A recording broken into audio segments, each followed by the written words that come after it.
Hello, and welcome to Gondor Calls for Ale, a Middle-earth strategy battle games podcast. I am your host, Sam Gallagher, and with me, as always, is my brother Ben. Hello, listeners and viewers. Welcome to the show and welcome to the video. Thank you for joining us today. Yeah, look at that. We even got the intro part of it right today, Ben. It's like we've done this 86 times before. We're beginning Yeah. to get a little practice in now. Yeah. I feel like the last time we did one, though, it felt like kind of a long... Or we've just been doing so many of the battle reports, I guess, that our rhythm Definitely was... on brand for us to get a little bit confused. How do we do this again? Yeah. Our rhythm was a little turnt. I guess that's not how you use that word at all. I'm so cool. All right, Ben. Well, speaking of being so cool, what is the coolest segment of Gondor Calls for Ale, I hear you ask? That is, of course, the ale. So what are you drinking this evening? Well, Sam, funny you should mention ale, for I have myself an LS ale. A beer brewed fit for a king at a price fit for a ranger. Very good. I like it. What about you, Sam? What are you drinking for this episode, for the most interesting part of Gondor Calls for Ale? Yes, I'm having a Misty Mountain EPA, which, as we all know, is an Eagle Pale Ale. Delicious. Screeching into the episode, I suppose. Yeah. So, right, we're, I think, both a little tired. The day we are recording this, it is mere hours after the Nova Open, which is some amount of what we're going to be talking about. Ben, do you want to go through a little bit more of in detail of what we're talking about in this episode? Yeah, so this is going to be a little bit of a shorter episode. I haven't put together any slides from our Discord community or anything like that. We are just going to be looking at the doubles tournament for the Nova Open. So Sam and I played 3 games of the doubles this year, and we're just going to be looking at those games and seeing how we did and hearing all about that. Yeah, excellent. So, Nova Open doubles, obviously 2 players a team. This was 350 points a player, so 700 points total. 3 rounds played on the Friday at a very civilized start time of 1 p.m. Very civilized. Nice to be able to stay up late on Thursday doing things if we wanted to, and then still get a lie in and around the convention before we started rolling dice. Exactly. Well, Ben, should we get right into it? Let's dive right on into it. So, as Sam said, 700 points. We decided to play the Men of the West. I, as the elder brother, am, of course, player 1 in my warband. There is Aragorn, King Elessar. He's got 6 warriors of Minas Tirith with shield and 7 warriors of Minas Tirith with spear. And he's got a whole point left over, 349 points. He doesn't even need 350 points. Yeah, we decided Men of the West was pretty good, so we'd handicap ourselves a little bit. Very generous of us. 1 whole point down. And I, being player two has now entered the game, was ready to wreak all of the horribleness that I have experienced from him. So on other people, so I was playing Gallaghers and 2 Great Eagles.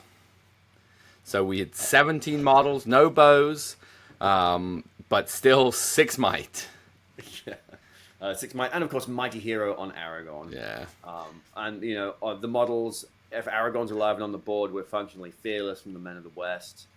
Yeah, we got a turn of +1 to a fight value for non-eagle models and reroll 1s to wound. Aragorn gets Enduro for free, and stuff about Gandalf, which doesn't matter. I guess the 6 might is a little deceptive because Gallaghers might only affects the Eagles. Yep.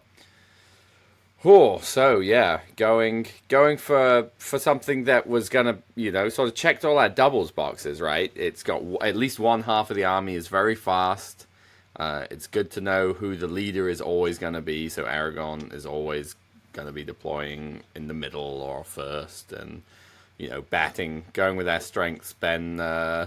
Ben rolled fairly well with Aragorn in a couple of our video battle reports, so figured he should be the one to pilot him. Yeah, and you can even say that both sides of this army are fairly fast because Aragorn can march every turn with his Mighty Hero quite happily. So both pretty speedy. All right, and both got 2 big smashy heroes, which is always a fun way to play doubles. Yes, for sure. Well, Ben, shall we move along home? Yes, let us move along home into round one, Mm. and we played for round one, Sam. Scenario two, which I forget the name of. It is. Oh, these are my wrong sheets. Scenario two. I also just wrote down the scenario number. Here we go. Hold. Total Conquest. Total Conquest. Yes. So it's a Maelstrom of Battle scenario for the doubles, which is somewhat interesting. But two of the players deploy their forces in the middle of Mm-hmm. of the board. So we've got both sides essentially roll a d6. The sides that rolls highest gets to pick a deployment zone and deploys their primary force in the center of the board. So for us, that was Aragon. We were on the roll off, and Aragon went right down in the middle of the board. And then the other two players maelstrom onto the board. There are also 4 objectives on this in this scenario, and they are scattered around evenly in the center of each table quarter.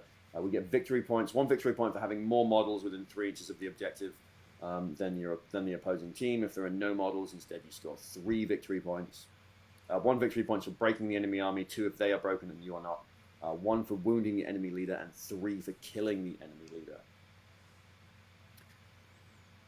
And this one ends when one force has been reduced to 1/4 of its starting number. Yeah. For round one, we were playing against the Battle of Thornost. Yeah, played by James and Ted. So obviously, leading their army was Aenor, and he had a handful of knights of Minas Tirith, and then just a bunch of warriors of Minas Tirith. Warband, or the second force, was led by Glorfindel on Asphaleth with some number of warriors of Rivendell. I think both forces had a banner, or was it just in the Elven forces? I know the elves had one. I think it was just the Minas Tirith force that had a banner. No, I And if you're actually looking at no. these pictures, You can see both of them. Both of them have one.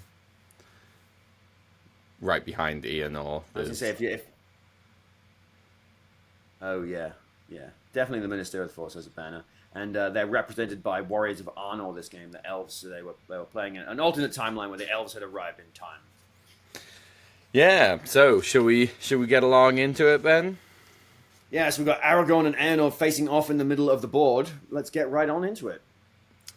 So turn one, they had priority and they gave it to us, right? Yes.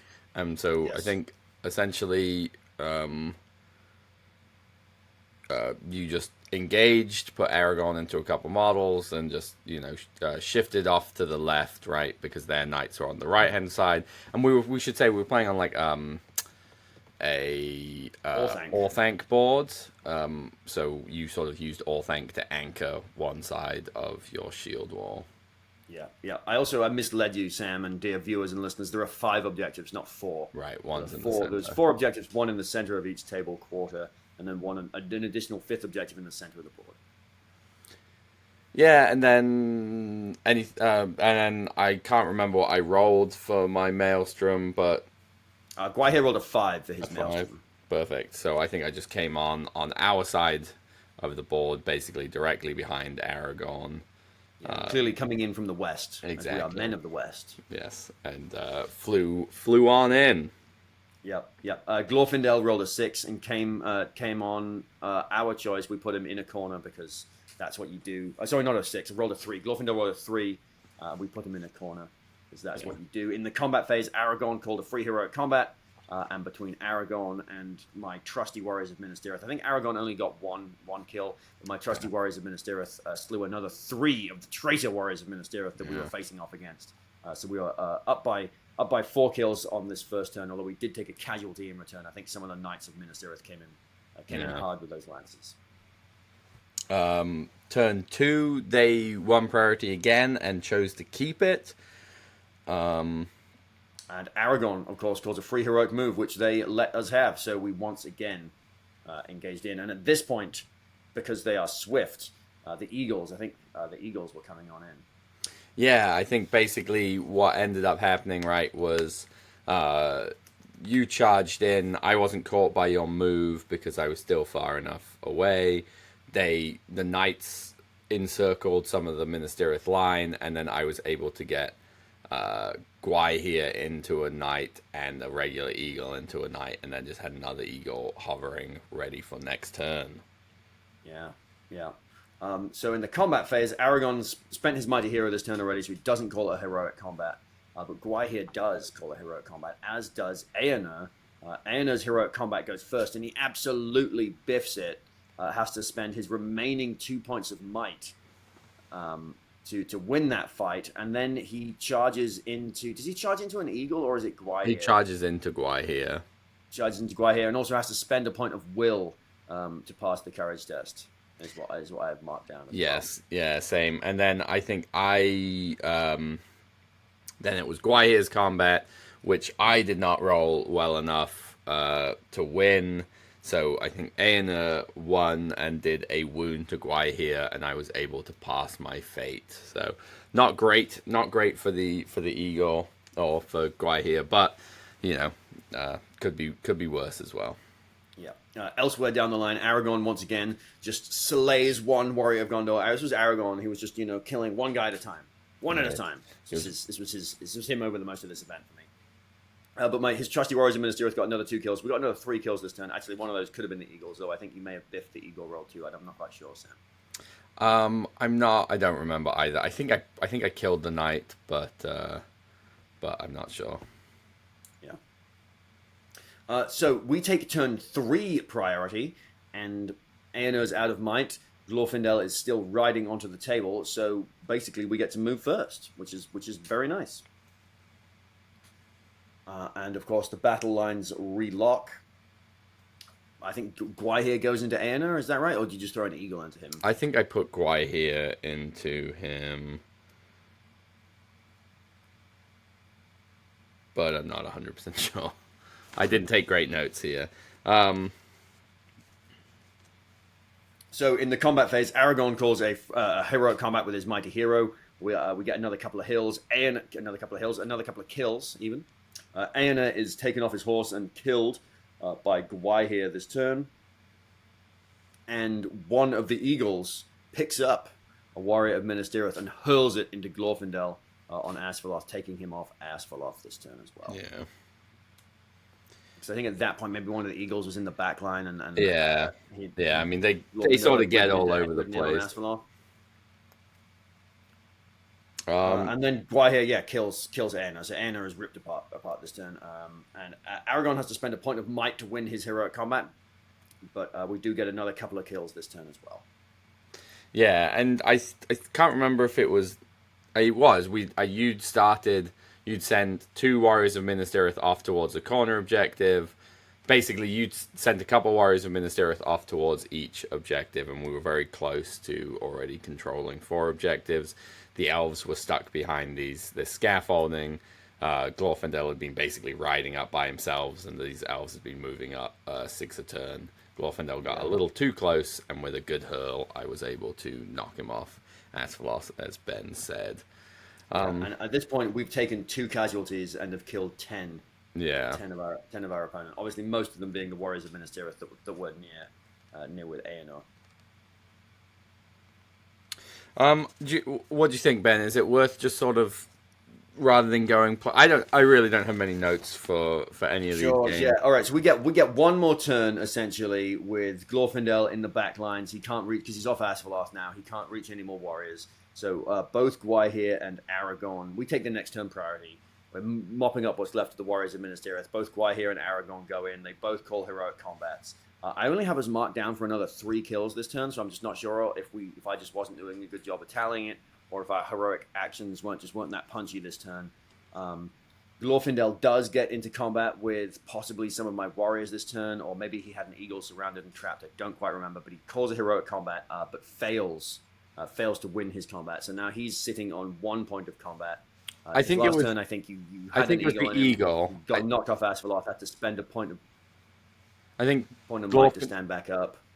I think Glorfindel was into an eagle because I'd knocked him down. He charge trapped the eagle, and there was our opponent accidentally rolled 4 dice to win the fight on Glorfindel and didn't do anything with the warriors, and then went to roll his 8 dice for the eagle being trapped. And I was like, whoa, that's like way too many. So he Right. re-rolled, he re-rolled with just 6 of them, and got like 2 wounds, but left the eagle up with 1 wound. So Yeah. Yeah. And then that brings us into the next most important turn. So we take priority. Um, no, I think we hmm? I think they had priority. I think they had the last 2 priorities, man. Oh, that's right. I've got an O, not an Us. Yes, yes, yes. All right. So we get into the next priority. Aragon calls a free heroic move. We re-engage, and in the combat phase, Glorfindel calls a heroic combat, and I should have struck with Aragon here. I forgot that Glorfindel was fight 8. Didn't call the strike with Aragon. So Glorfindel and his friends kill one of the eagles, and then they charge on into Aragon. They surround him, and they actually manage to kill Aragon, Elessar, Yeah. King of Gondor. This turn, he's brought low, he's slain. And Sam and I were like, "Oh crap, we were winning, and now we're losing." But all is not lost. We've got a Guai here. We've got a couple of eagles left, and essentially over the rest of the game, we're able to get our guys onto the objectives. And then die fast enough that we quarter our army just in time to end this one. I don't think we No. quarter. They're the ones that quarter? Oh, no, because Yeah. we didn't quite break. Yeah, because so 2 turns after Aragon dies, we win priority the next turn Yeah. and, charge some stuff. They win priority the turn after that, so turn 7 they win priority, and Yep. at this point I think Guai here is well and truly out of might. We have no might left on the table. They're able to charge into Guai here with Glorfindel, and probably get the trap, and he's trapping with elves, as many elves as possible, and two-handing with all of them, and so Guai here gets killed this turn, and we've got like one or 2 more models to kill, and they get another turn of priority. Basically, they have one of the center of the table quarter objectives. We have the Yep. other 3, and on the final turn of the game, we win prior, or what ends up being the final turn of the game, we win priority. The eagle my remaining right. eagle jumps into their elf on the back objective. We have models on the other ones, are able to kill that elf on that objective, which is enough to quarter them, and the game ends. And I don't think we were broken, because I was starting No, we weren't broken. I was marked down for taking 5 casualties. That sounds about right. But maybe it was a little bit more. I think it may have been a little bit more than that, but Yeah, 6 but or 7 maybe. I remember getting worried about, like, we need to end this before we break, because now we're not fearless, and we can definitely fail a bunch of courage 7s, and so warrior model standing on each objective is no longer going to be the stalwart objective holder that he was when Aragon was alive. But the game does end, luckily for us, and we end up winning this one. Yeah, I think so. The center objective, I think, did no one score? We each ended up with like 3 models on it or something. I think so, yeah. And then we captured the other 4 objectives and broke them, but lost our leader or something like that. So final score was 16-4. Yeah, because we had also killed their leader, because Aenor was the leader. Yep. But yeah, so it's a major victory, 16-4. Yeah, a good game. Definitely one that we were like, we're winning. Then like, oh crap, we're Yeah. about to lose this. Onwards, Sam. Onwards into round 2. Where we were playing against John and Jeremy, who were playing the Reclamation of Osgiliath, and we played Clash of Champions. I can give us Clash of Champions. I love Clash of Champions. I think it's my favorite double scenario. It's a good one. It's a good one for sure. I'll give us a quick read through. So it's a 24-inch up deployment zones. It's a game that lasts until the end of a turn in which one army has been reduced to 25% of its starting number. Scoring victory points. Keep account of how many kills both your general and your partner's general score in combat through the course of the battle. This is your team's kill tally. Note kills caused by shooting, magic powers, or the hurl brutal power attack do not count towards your score. You score 4 victory points if your team's kill tally is greater than your opposing team's. If your team's kill tally is at least 2 and twice as many, you score 8. If your team's kill tally is at least 3 and 3 times, you score 12. You score 1 victory point if the enemy army is broken at the end of the game. If the enemy army is broken and yours is not, instead you score 3. You score 3 victory points if the enemy leader is wounded during... 1 if they're wounded, 3 if they're killed, 1 if your army has at least 1 banner. If your army has no more banners remaining than your opponent, instead you score 2.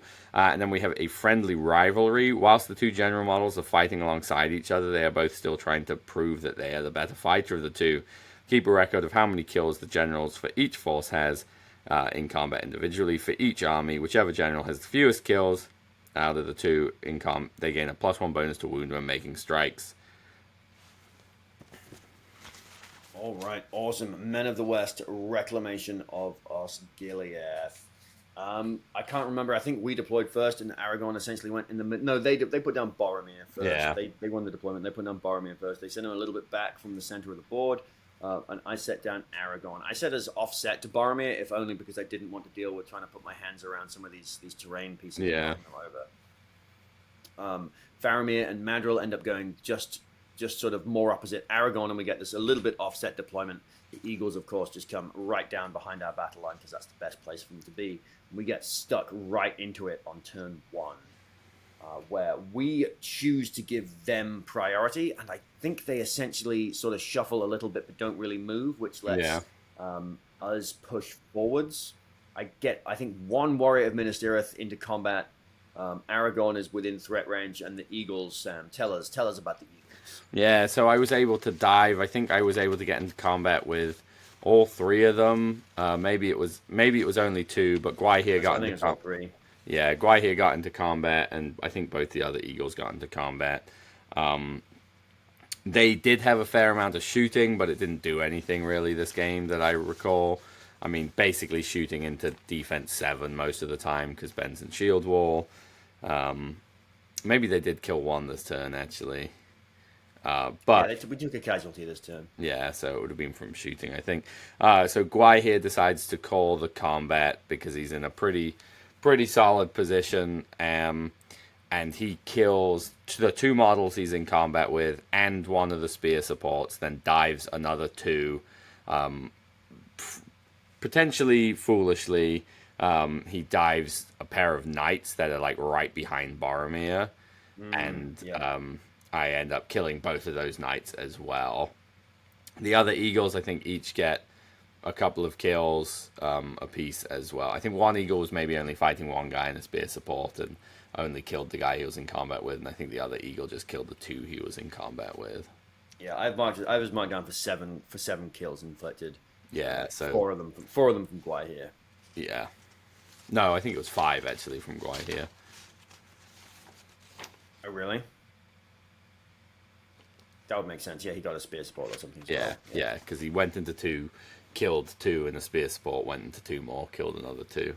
So we're already ahead by 5 kills to nothing. Aragon's now wounding models on 3s because he's behind Gwaihir on the kill tally.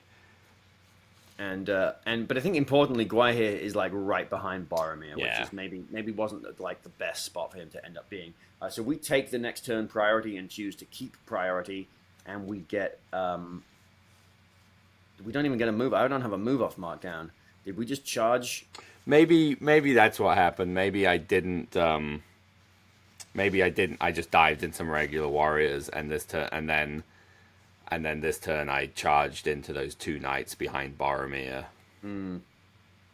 But essentially, the long and the short of it is that at the after we have moved on turn 2, Boromir passes his courage test, of course, for he is a mighty man, and charges into Gwaihir this turn.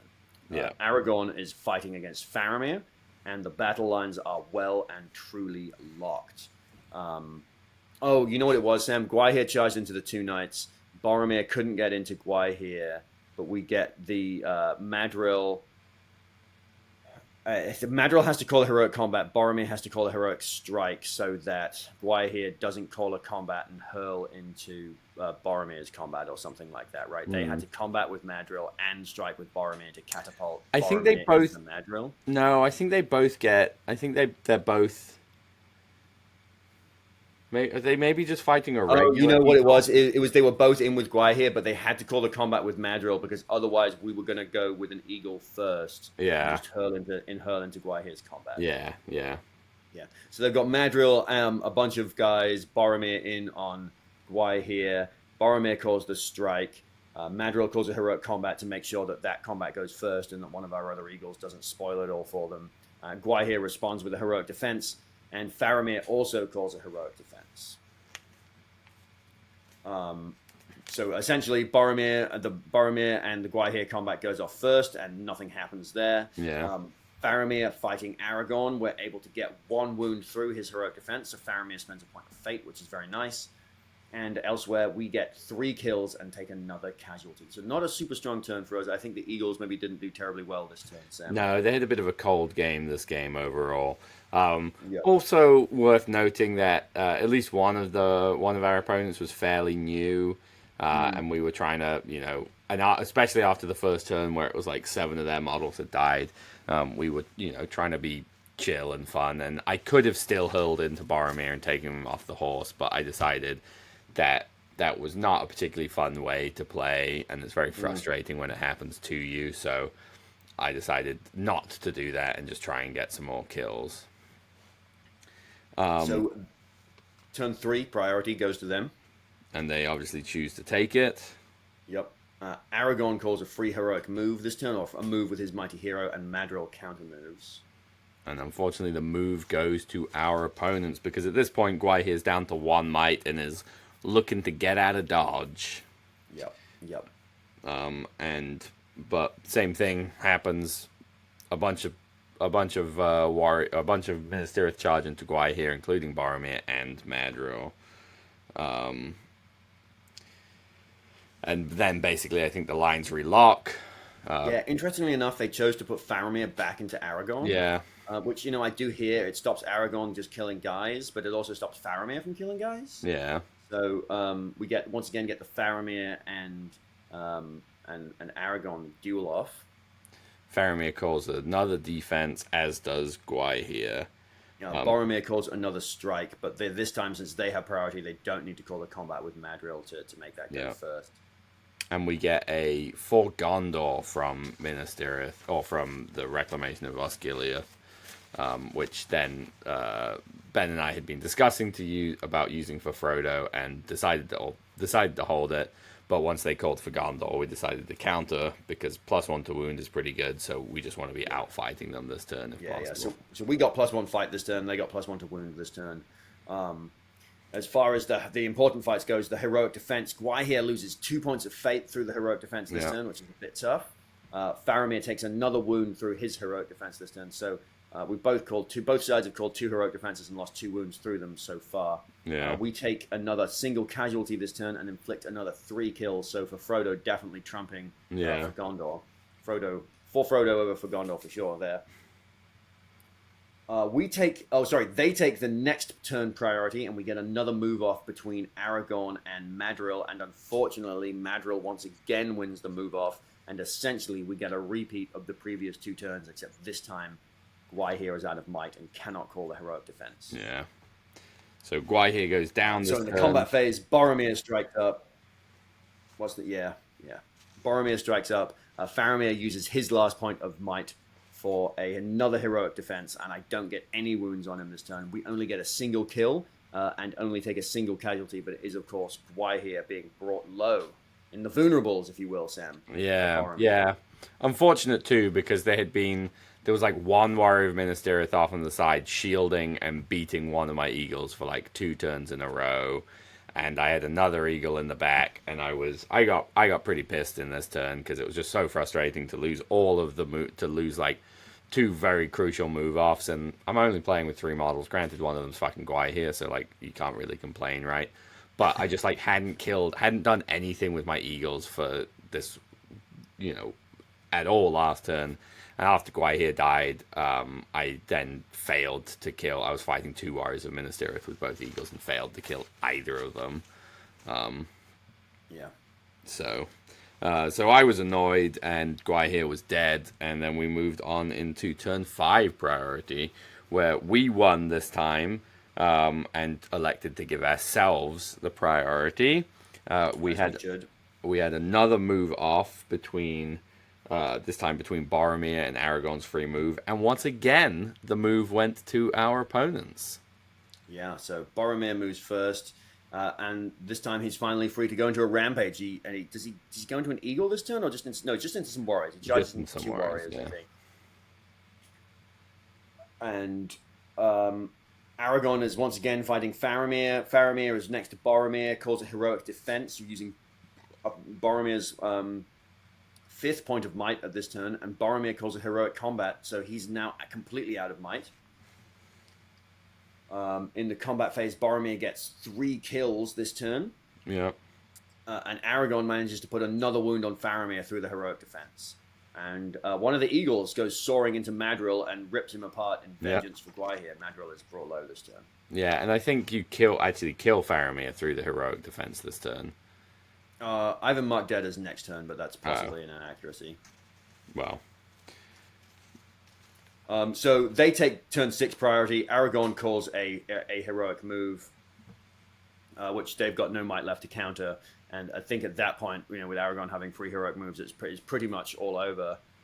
We've got the might superiority. Aragorn manages to get into some combats, kills Faramir and another warrior this turn. And we managed to... Did we put an eagle into Boromir? Did we finally hurl someone at him? I think we hurled somebody at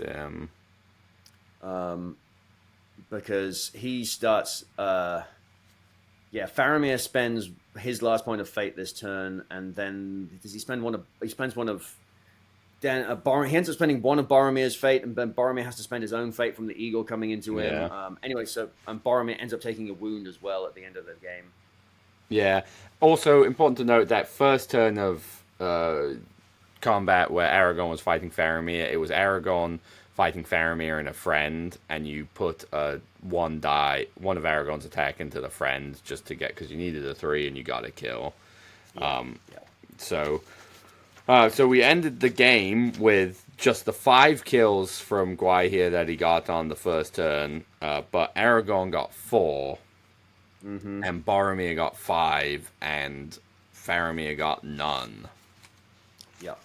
Yeah. So we just got more kills, didn't actually double them on the kill tally. Yeah, so we got 3 for that, and then it must have been break and leader wound. Yeah, and they didn't break us. They didn't wound our leader, so it ended up being more banners than us. They had a banner remaining. Yes, and more. Yeah, so it ended up being a 6-3 victory, which, despite us both being unsure or thinking that was going to make it a minor, turns out that it's still just double for a major. So another major victory for the men of the we were West. stressing out a little bit at this point. We didn't want to fly too close to the sun. We didn't want to be on the tippity top of the mountain. Yeah. And we were like, oh, take our foot off the gas pedal. Like, whoa, bring it back. Don't want to win really hard. Didn't actually win that hard. I mean, 6-3 is not a huge margin of victory. No. But a major victory nonetheless. Yeah, like you said. Yeah, so going into the third and final round, feeling, this is always the round that we lose. We tend to win the first 2 doubles and then lose the final one. And we were playing cornered. This is the weirdest deployment that there is. So we have a 6-inch radius circle in the center of the board that is the deployment zone for Team A for their primary deployment. Team B has a donut of deployment that is 6 inches wide and is a further 6 inches of no man's land between it and the center deployment zone. And then Team A's secondary deployment is a 3-inch band all the way around the edge of the board. So I have given my best attempt to describe it to you. Maybe Sam will bring you a box if you couldn't figure that out. So Team A scores 1 victory point if their leader is alive at the end of the game. If their leader is alive and has suffered no wounds, instead they score 3 victory points. If they're alive and have suffered no wounds and spent no fate points, instead they score 5 victory points. Team B scores 1 victory point for wounding the enemy leader. They score 3 victory points if the enemy leader has only got a single wound left. And if they've been slain the enemy leader, they get 5 victory points. You get 1 victory point for breaking the enemy army, 3 for breaking them without being broken, 3 victory points if your team has more models within the center terrain piece than your opponent. If your team has twice the number of models, instead you score 6 victory points. 1 victory point if you have at least 1 banner left. 2 victory points if your opponent has no banners but you have one. 2 victory points if your opponent has no banners left. And 2 victory points if the most expensive model in the opposing team's secondary force has been removed as a casualty. A bit of a complicated scenario, this one. I read through it like 3 or 4 times, and then still I think all 4 of us were still explaining it to each other over and over again, and we even got the deployment wrong after initially deploying. Yeah, which we did fix before we went into the game proper, and we were playing Connor and Chris, and it was sort of a mirror match. They were playing. It was weird. Yeah, they were playing the Battle of 5 Armies. So they had Thorin, King Under the Mountain, with a bunch of Iron Hill Dwarves with a banner, and then Gwaihir and 2 Great Eagles. So, it was a bit of a weird one. Kind of thinking like, feeling. I think they were definitely feeling like we had the significantly better army. Their troops a lot better than our Warriors of Minas Tirith, which I should say in the other 2 games, the Warriors of Minas Tirith did their job and did it so well. They just did not die. Which is, I think, another good reason to have made Ben play them, because Ben will actually use the shielding special rule, and I essentially never do. Especially with Aragorn's 6-inch banner. I'm always getting 2 attacks. Who needs a shield? And then it essentially came down to and Thorin didn't have Orcrist, so Aragorn, they had the same fight. Aragorn has the Elven Blade. Aragorn's mighty hero and all of this. So it was going to be fight 7. Thorin's only fight 6. No, he's fight 7 in this army. Oh, okay. It was going to be an interesting game, and we will get into it. Important to note, we were playing on an Easterling board, which is a very cool board, and the center terrain piece was like this little gazebo thing. If you're viewing, we took the top of it off, but we decided that none of the Eagles were going to be able to get inside the terrain piece. Yep. And I think probably the most important role of the game kind of went our way, which was the determining of who was going to be the attacker and who was going to be the defender. And we ended up being the attacker, which is just better for us because Thorin is not, in this particular scenario, is just not a good hero to have defending. He's D8, but he's only got 1 fate. And Aragorn just feels stronger in that sense as well for this. And then Aragorn again just makes a really good, a very strong attacking hero because he just wounds things on 4s, and instead of being incentivized to hide him, they're incentivized to hide Thorin, and we just need to laser beam to him, which is exactly what Aragorn wants to do. Yeah, so we rolled for first turn priority where we won it, and we decided to keep it until we realized we'd all done the deployment wrong, because we were basically we're charging in, which luckily Chris realized partway, before we'd moved, and was oh, we can't do this. So we readjusted the deployment, which functionally changed nothing, except we decided to give them priority. And we deployed the warbands such that essentially our Eagles were not going to get countercharged by their Eagles, because it's Thorin goes in the middle of the board, we deploy our entire army, and then their Eagles get deployed. So what we'd done is there was a shield wall in front of Gwaihir and his Eagles, Aragorn's there, and then there's an anti-flyer formation of Minas Tirith warriors covering the backs of our Eagles, so they're not getting countercharged. So they chose to put their Eagles on a side 90 degrees opposite to us. They weren't right behind us or anything.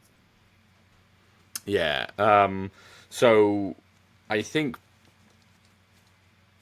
So they go first. They sort of shuffle around a little bit.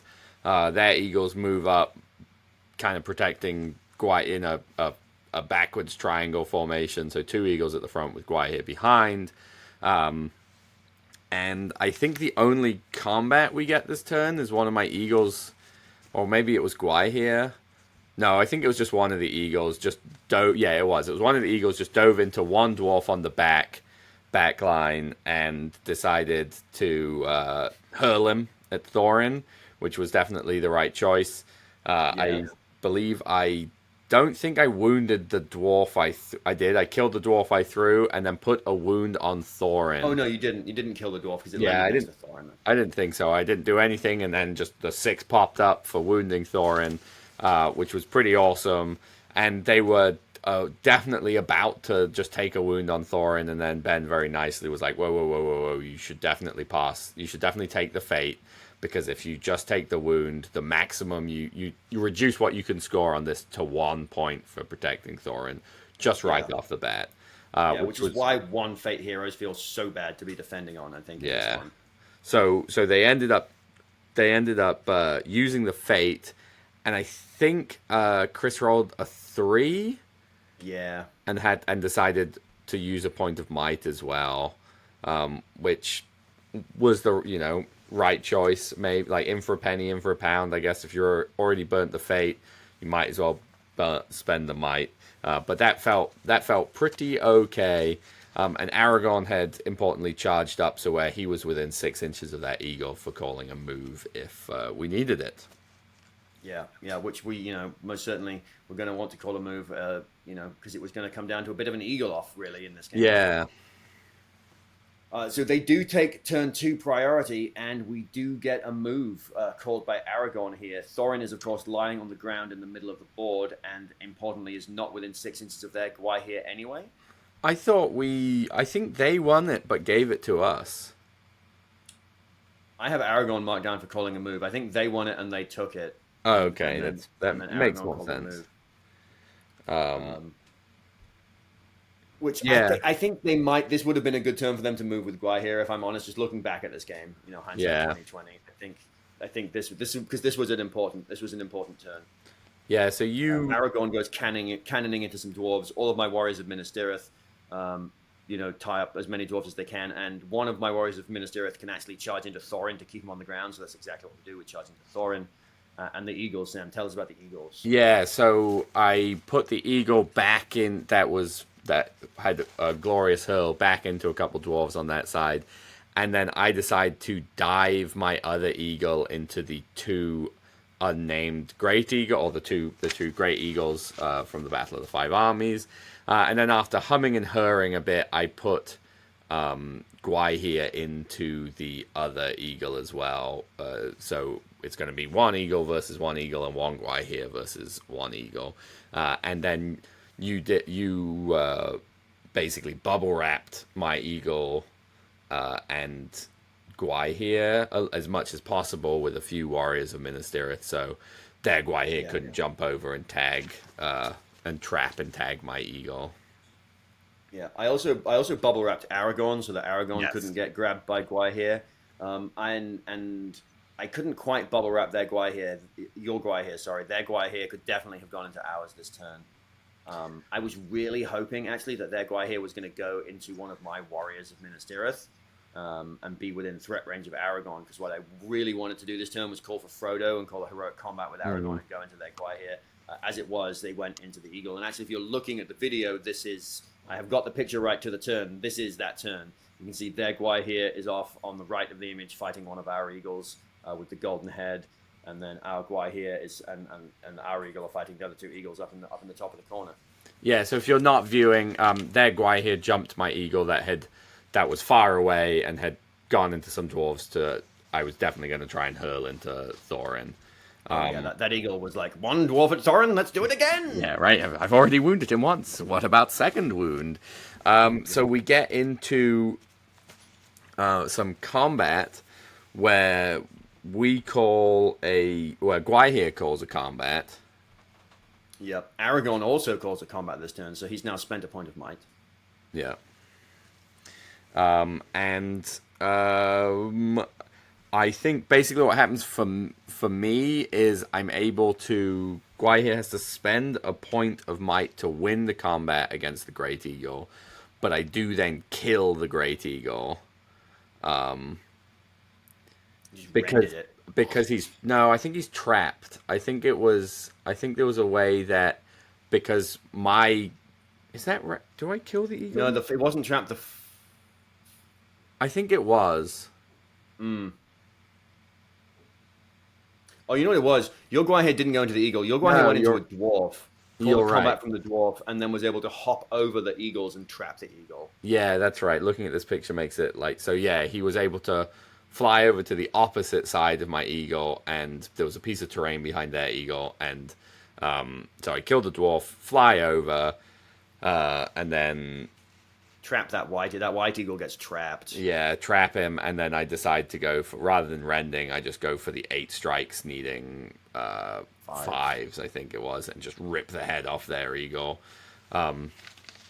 My other so and how did Aragon's combat go, Ben? To keep it in order as it should be. Aragon has to spend a point of might to win his combat. I say not to win. He successfully wins his combat and then completely whiffs his roll and spends another point of might to kill a dwarf. To kill the dwarf he's fighting.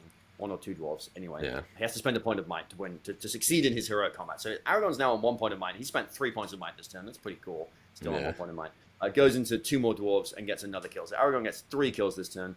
Not the super kill that we were looking for, but he is essentially now cleaved his way into the gazebo. He's in the center terrain feature and is instead of there being 6 dwarves between him and Thorin, there are now but 2, and one of them is the banner bearer. So Aragon's in a good spot. Yeah, and so I think Thorin wins his combat against the Warrior of Minas Tirith who charged him, so he just stands up. My great eagle fights the other great eagle and wins the fight and gets 2 wounds from rending, which was very satisfying.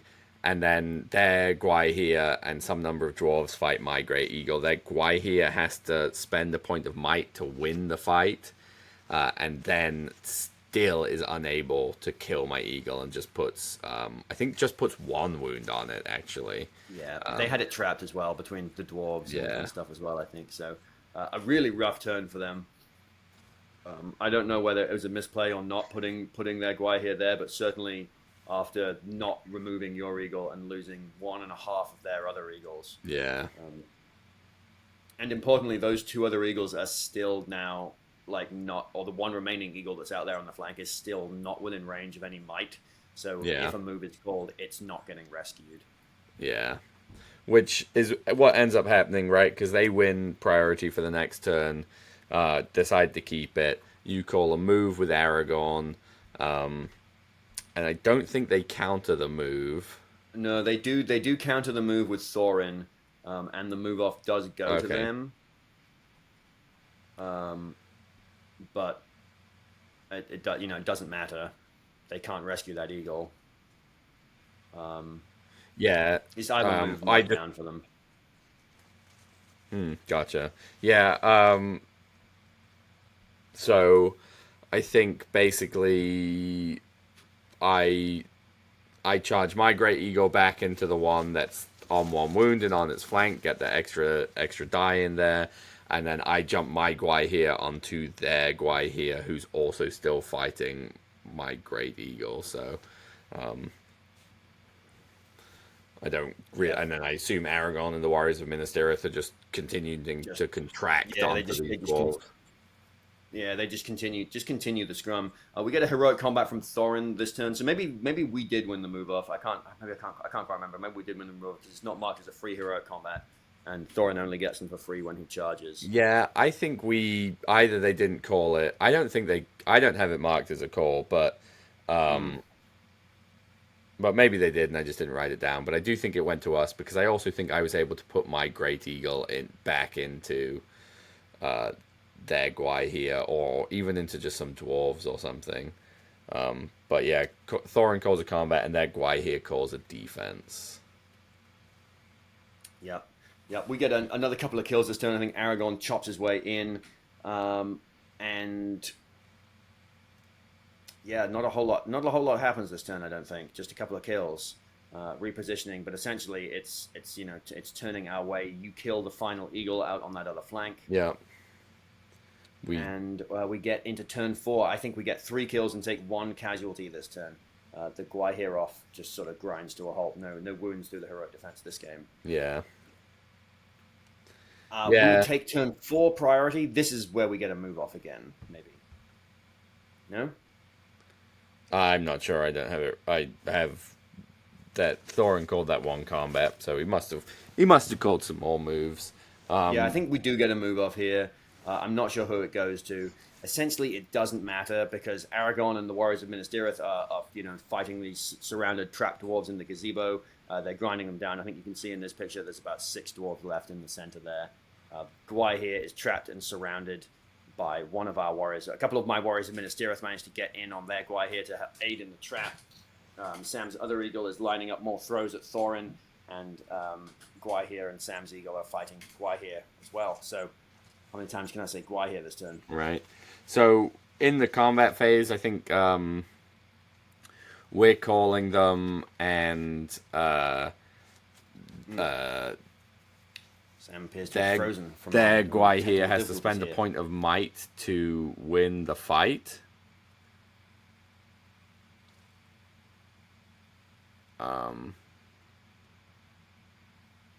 Raggy. Yeah, I think it's back. Oh, we're back. We're back. Yeah, so in the combat phase, their Gwai here has to spend a point of might, or spends a point of might to win the fight. And I think I'm actually, I think I don't roll well enough, so I think I rolled like a 4 and he gets or I get the 5.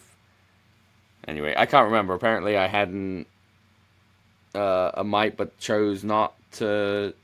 Or maybe he spends one to tie it. Maybe I roll the 6. He spends one to go to a 6, and the roll off goes to him. And hurls. I think hurls the warriors of Minas Tirith, or barges or something. Maybe he barges and I can't remember. Yeah, essentially, nothing really comes of it though. I have him marked down as +1 dual roll, but Yeah. But I do think that my eagle fighting the dwarf hurls and wounds Thorin again this turn. yeah, he definitely held him to Thorin. I don't know if you wounded him, but you definitely knocked him down. Oh, you did. You wounded him because Yeah. Aragorn got into Thorin this turn, but wasn't able to do anything. I did a cheeky free heroic combat with my mighty hero. We called for Frodo, so Aragorn gets to go up to fight 8. Went into Thorin, won the fight, and then completely whiffed it and didn't get any wounds. But we had ordered the fights correctly, and after Aragorn backed away, the eagle picked up another dwarf and chucked it at Thorin and put a wound on him. Yeah.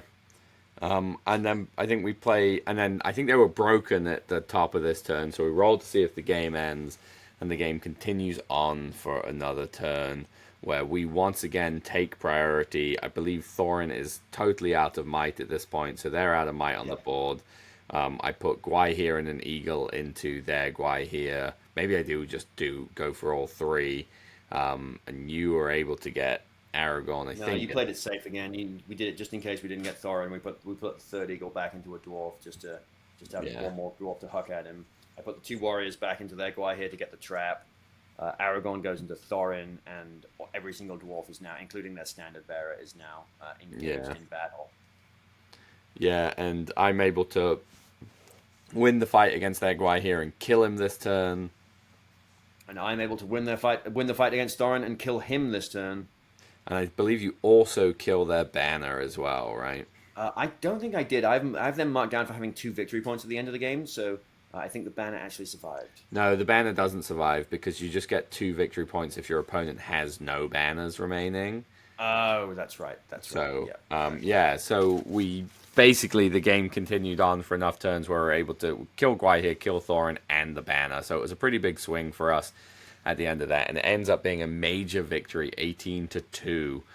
The only points we don't get are having a banner, and the ones they get are for us not having a banner. Yeah. Which were foregone at the beginning of the game. Yeah. Yeah, a good game. I think we had a lot of fun playing this. I hope they enjoyed it too. It was a bit of a mirror match, and after those, there were like 2 very key turns when it had clearly sort of slipped our way. But it was, I feel like we pulled out all the stops strategically, and we're like on the same wavelength, and like it just all, I don't know, it was very satisfying, very sort of fun game to play. And it didn't entirely go our way, but it obviously did in the end. Yeah, no, I mean, I think we played it very well. I think the turn basically. We're frozen again.